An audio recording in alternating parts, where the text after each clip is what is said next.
Sunday Night Rant. Hey guys and girls, I'll just move this up closer. Start live video. Facebook coming on. Insta is on. How you going? Hi everyone. Welcome everyone in. Hello Insta. Good to see you. Hello Facebook. You're all in. And I also have some very good news for everyone.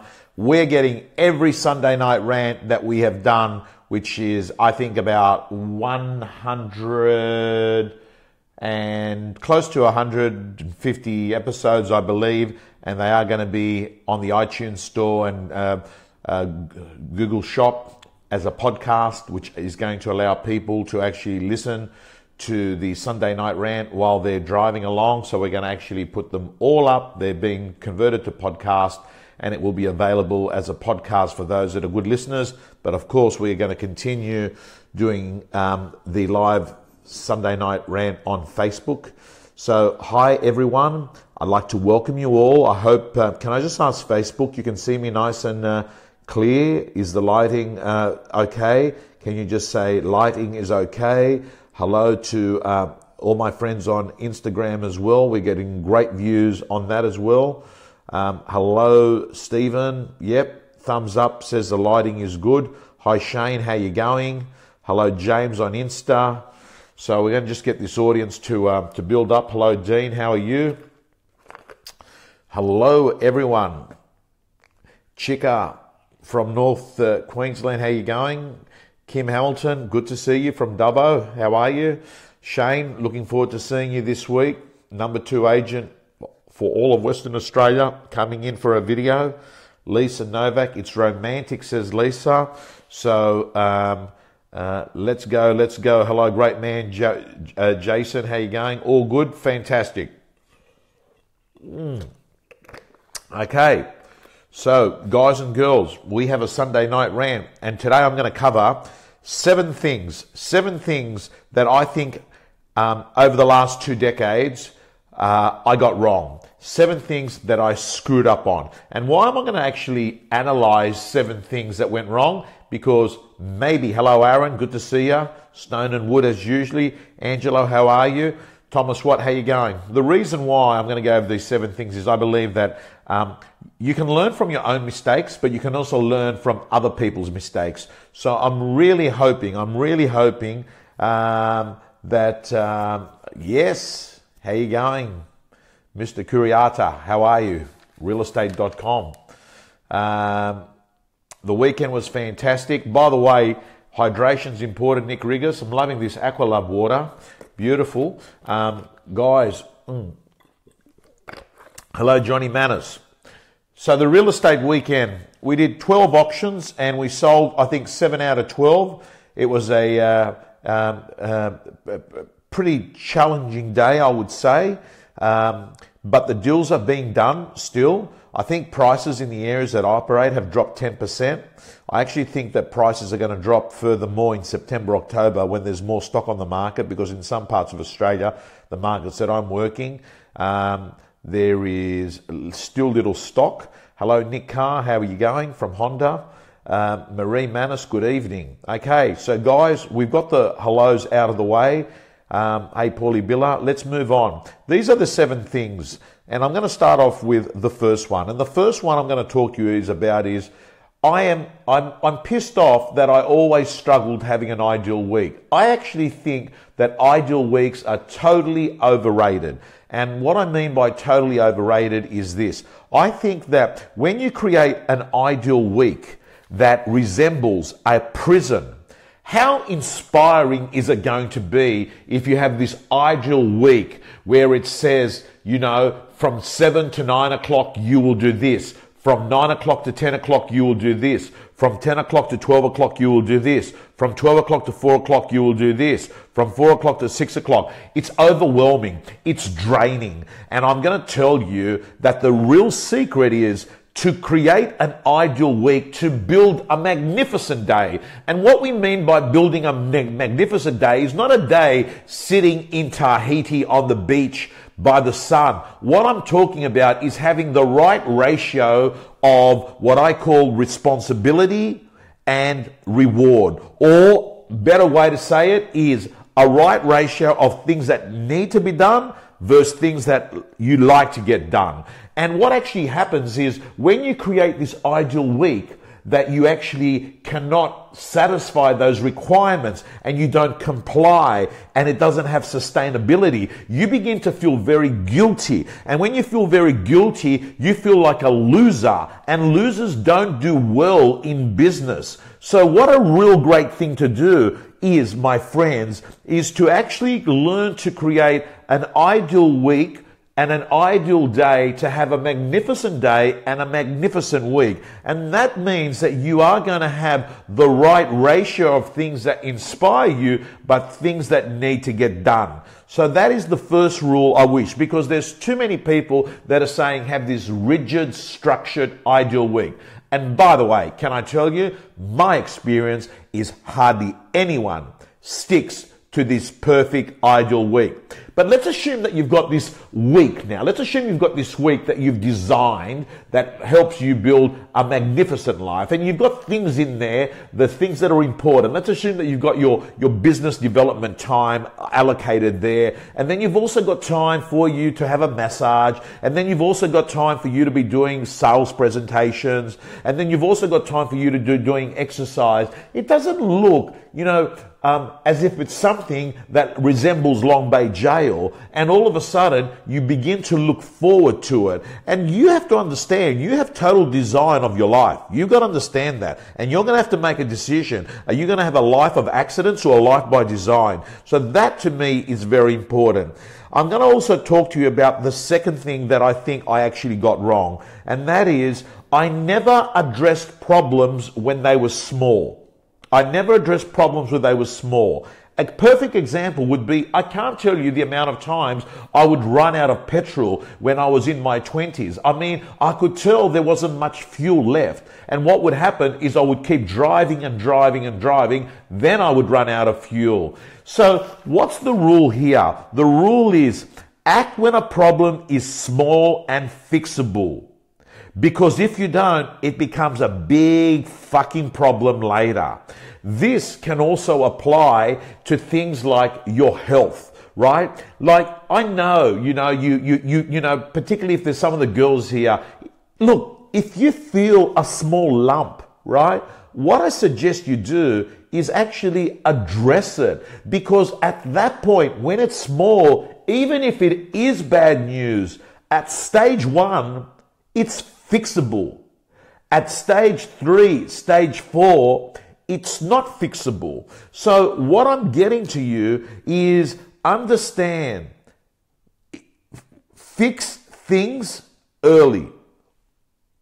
Here's other examples. I'm just trying to think of examples. Like weights. Weight's a good example. Like if you're hovering around, 80 kilos, and all of a sudden you notice that you've hit 82, 83, trust me, it's a lot easier getting your weight in check, going from 83 back to 80, and not actually addressing the problem when you've hit 110 kilos. There's another example. I mean, I know this sounds like very common sense, but it is the sort of stuff that I think on a day-to-day basis, it might seem like it's common sense, but I don't think it is that common. Things for me that I can remember is my properties, like properties in the past where I ignore little issues, like you can see a little bit of water coming down and leaving marks. But what you do is you don't address it and you think, nah, fuck it, I'll just leave it. Next thing you know is you have your property manager ringing you up telling you that the ceiling has caved in, that there's damage to the tenant's furniture, that they've got to move out, you've got to compensate the tenant. The point I'm making is this, guys and girls, it's an important rule in life. Catch problems when they're small. Let me move on to the third rule. The third rule is this, and that is stop listening to loser friends.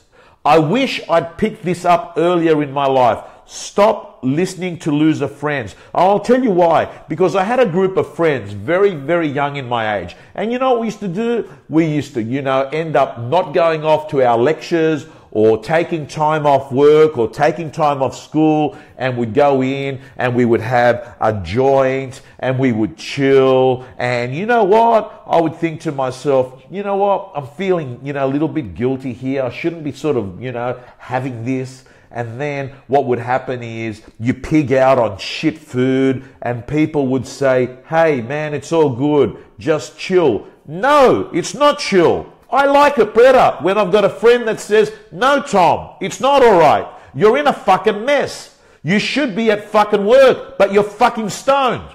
You fucking should be 80 kilos, but because you're fucking always stoned and you're eating shit food, you're fucking 100 kilos. No, Tom, it's not all right at all. Your brain cells are being killed. What you want is to stop listening to loser friends or these new age people that are saying, it's all good. You've got nothing to worry about. No, I want someone to say to me, Tom, you're in a mess, but I've got good news. You can actually change it. And you know what? Think about how great things are if you actually just change 3 or 4 things in your life. That's inspiring, my friends. Okay, let's move on. By the way, if you're enjoying this rant, and you actually think your kids should be listening to it, I'm going to try and, reduce the amount of F words I use this, because I have to tell you, very rarely do I get emotional. Very rarely do I get emotional. But I think it was about 2 or 3 days ago, I was walking around the Bay Run and I had a guy, he would have been about 19 or 20 years of age.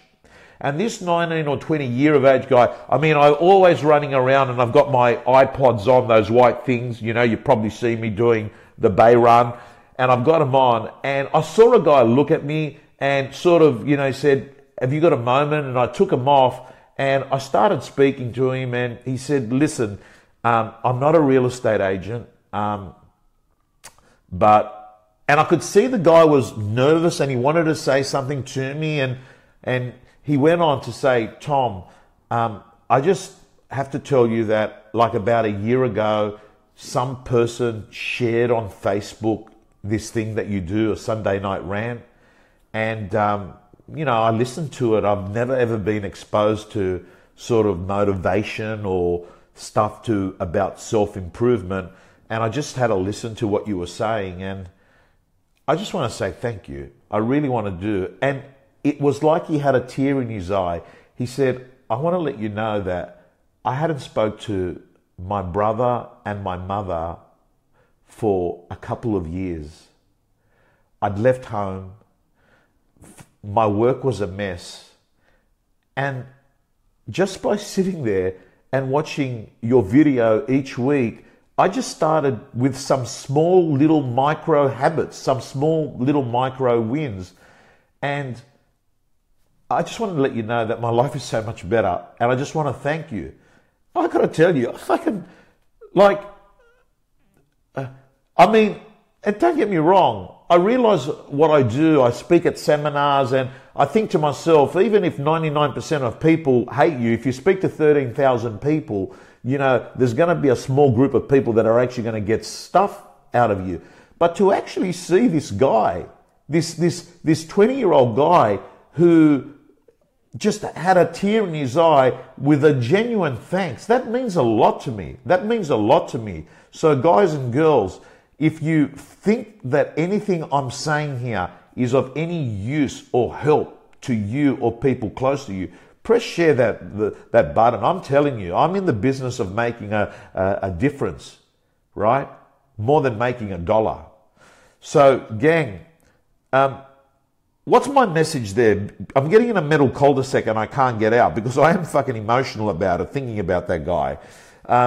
What it is this. What I'm getting at is that sometimes you do need a person to actually say to you, no, don't chill out. Don't chill out. No, don't relax. I'm actually telling you, things aren't good. You are off track. You are a lot better than what you've shown so far. I'm recommending that you immediately cease taking fucking drugs. I'm recommending you that you look to change your circle of friends. I'm recommending you that you actually get serious about becoming super good at your job, enroll in some sort of course, a personal development course that's going to make you better. I'm recommending to you that what you should do is bloody embark on swapping, watching 3 hours of television and maybe replacing it with 1 hour of audio books and maybe 1 hour of exercise and maybe 1 hour of finding a group of people that are going to think like the person you want to be.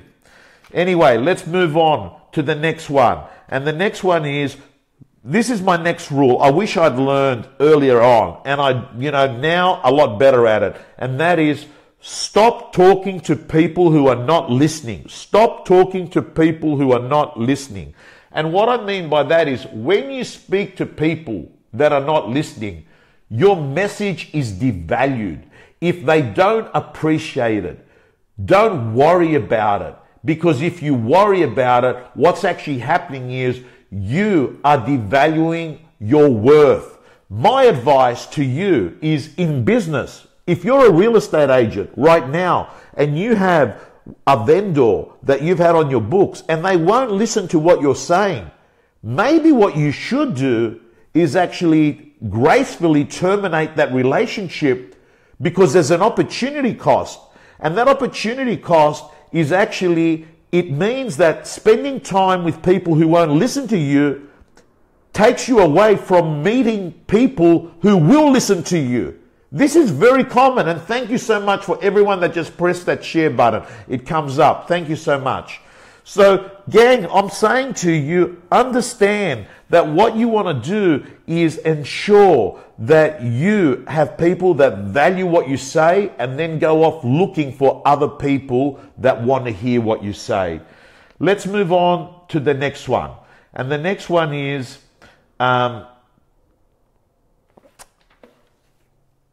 purpose. I want to talk to you about, I was listening to a football player who had a broken finger and played through a grand final 3 years ago, and they had no idea that he'd actually broken one. He had broken these 2 fingers. And what he said, they said, how courageous was it?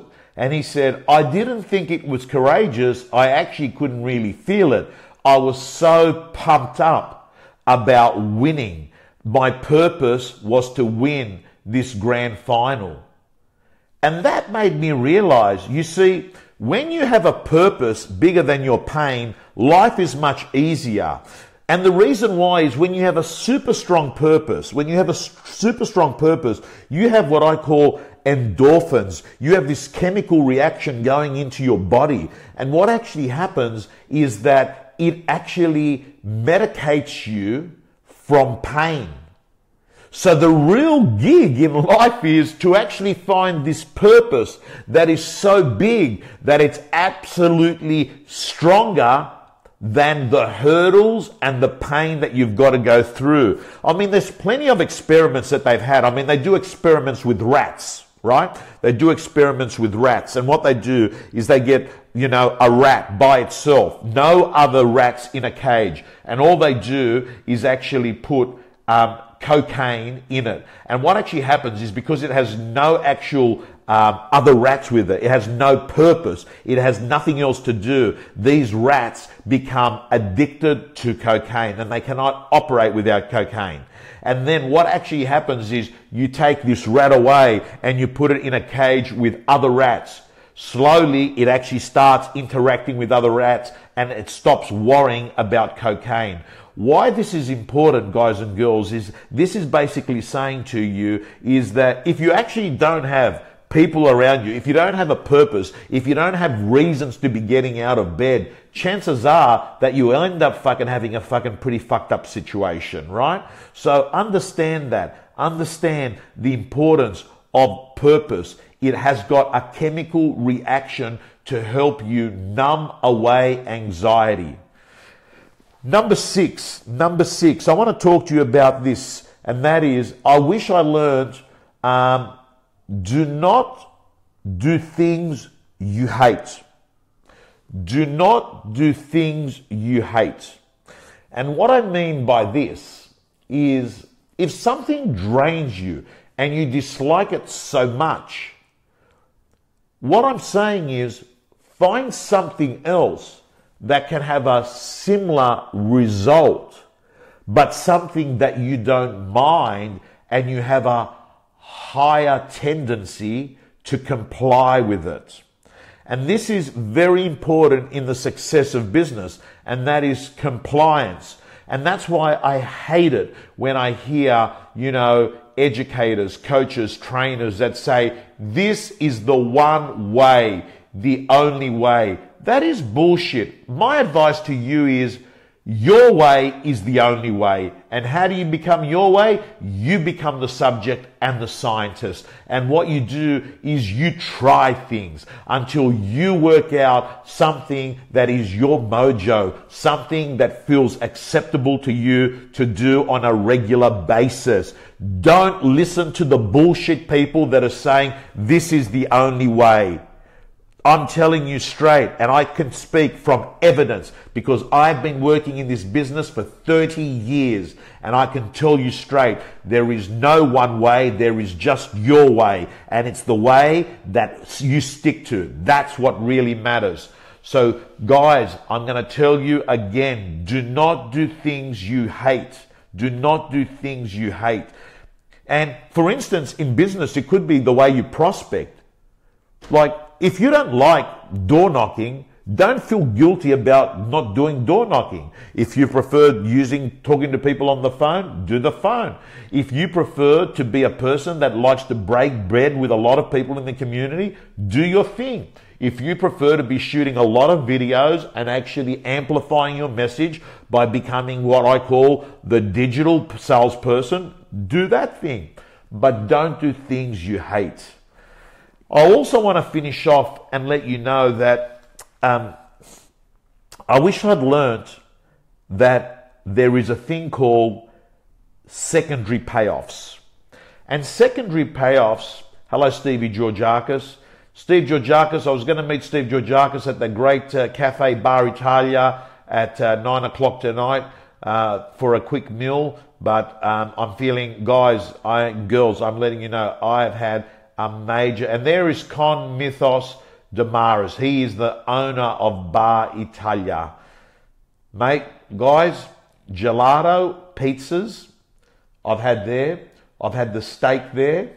I've had the Bar Italia salad there. What else have I had at Bar Italia?